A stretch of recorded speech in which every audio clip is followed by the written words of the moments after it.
کسی درخت کو انسان اگر برکت کا ذریعہ سمجھتا ہے تو یہ بھی اللہ رب العالمین کے ساتھ شرک ہے، کیونکہ اللہ رب العالمین نے درختوں کو برکت کا ذریعہ نہیں بنایا کہ اگر آپ وہاں ہتھیار لٹکا دیں گے یا آپ وہاں جا کر کے آرام کر لیں گے تو آپ کو برکت ملے گی، آپ کو فائدہ ملے گا۔ اگر آدمی درخت کو نفع نقصان کا مالک سمجھتا ہے اور یہ سمجھتا ہے کہ وہی برکت دیتے تو اللہ تعالیٰ کے ساتھ بڑا شرک ہے، شرک اکبر ہے، یہ انسان اسلام کے دائرے سے نکل جاتا ہے۔ لیکن اگر یہ اس کا عقیدہ نہیں ہے، یہ عقیدہ رکھتا ہے کہ بھئی یہ درخت برکت کا ذریعہ ہے، نفع کا ذریعہ ہے اور وہاں درختوں کے پاس جانے سے ہم کو نفع ملتا ہے، تو یہ بھی اللہ تعالیٰ کے ساتھ شرک ہے اور یہ چھوٹا شرک ہے۔ یعنی اگر وہ سمجھتا ہے کہ نفع نقصان کا مالک تو اللہ تعالیٰ، برکت دینے والا اللہ تعالیٰ، لیکن یہ ذرائع ہیں، یہ اسباب ہیں، تو ایسی صورت میں بھی وہ شرک اصغر کا مرتکب ہوتا ہے، کیونکہ اللہ رب العالمین نے درختوں کو برکت کا اور نفع کا ذریعہ نہیں بنایا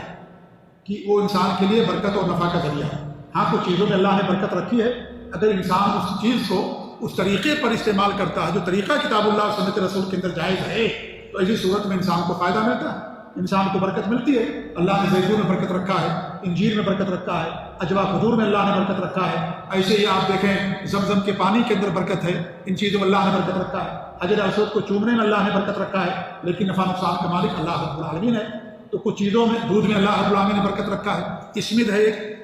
اسمد ایک پتھر ہوتا ہے جس کے ذریعے سے سرما بنایا جاتا ہے، اگر انسان اس کو استعمال کرتا ہے تو اللہ تعالیٰ اس کے ذریعے سے روشنی کے اندر روشنی کو بڑھاتا ہے، نظر کو تیز کرتا ہے، جیسا کہ اللہ کے رسول صلی اللہ علیہ وسلم کی حدیث ہے۔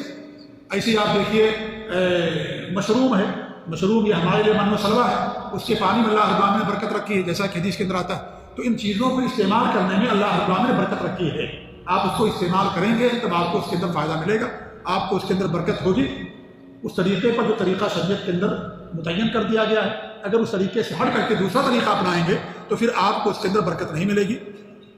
دوائیں ہیں، مان لیجیے دوائیں شفا کا ذریعہ ہیں، دواؤں کو استعمال کرنے کا طریقہ ہے، اگر اس طریقے کو چھوڑ کر کے دوسرا طریقہ اپنائیں گے تو آپ کو شفا نہیں ملے گی۔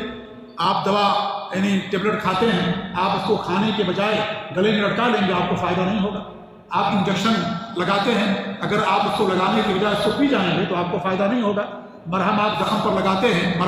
اگر مرہم کو زخم پر لگانے کے بجائے آپ اس کو پی جائیں یا اس کو مرہم کو گلے میں لٹکاتے پھر آپ کو کوئی فائدہ نہیں ہوگا۔ تو اس سے شفا کا طریقہ بھی بتا دیا گیا، قرآن میں اللہ نے شفا رکھا ہے۔ قرآن میں شفا کا طریقہ یہ کہ آپ اس کو پڑھ کر کے دم کیجئے، اس کی تلاوت کیجئے، اس کے اوپر عمل کیجئے، اس کو پڑھ کر کے اپنے پر پھونک لیجئے، اس کو پڑھ کر کے کسی پر دم کر دیجئے۔ لیکن اس کو کرنے کے بجائے اگر آپ اس کو گلے میں لٹکا لیں آپ کو فائدہ نہیں ہوگا، کیونکہ آپ نے طریقہ چھوڑ دیا۔ جیسے دوا کی میں نے مثال دی ہے، زیتون میں آپ کے لیے برکت ہے، زیتون کھائیں گے تب آپ کو فائدہ ہوگا۔ آپ گھر میں رکھے رہیے اور گلے میں لٹکا کر کے پھرتے رہیے، اس زیتون سے آپ کو کوئی فائدہ نہیں ہوگا۔ ایسے آپ پئیں گے تب اللہ تعالیٰ آپ کو برکت دے گا۔ آپ کہیں گھر میں لا کر کے رکھ لیں یا اس طریقے سے یعنی اس کو گلے میں لٹکا کر کے کسی شیشی میں رکھ کر کے پھرتے چلتے پھریں اور کہیں کہ بھائی یہ تو برکت والی چیز ہے، اس کے اندر آپ کو برکت نہیں ملے گی۔ ایسے ہی زمزم کا پانی ہے، اس کے پینے کے اندر آپ کے لیے برکت ہے، حجر اسود کو چومنے میں آپ کے لیے برکت ہے۔ تو اس طریقے سے جو طریقہ ہے، جو ذریعہ ہے، وہ بھی بتا دیا گیا شریعت کے اندر۔ آپ اس کو چھوڑ کر کے دوسرا طریقہ اپنائیں گے تو اس میں آپ کو شفا نہیں ملے گی۔ قرآن کے پڑھنے میں شفا ہے، قرآن کے پڑھ کر کے دم کرنے میں شفا ہے، اس میں اللہ رب نے رکھا۔ اگر آپ اس کے نمبرات نکالیں اور ان نمبرات کے ذریعے سے شفا آپ طلب کریں آپ کو شفا نہیں ملے گی، کیونکہ قرآن کے حروف کے اندر شفا ہے، اس کے نمبرات میں شفا نہیں ہے۔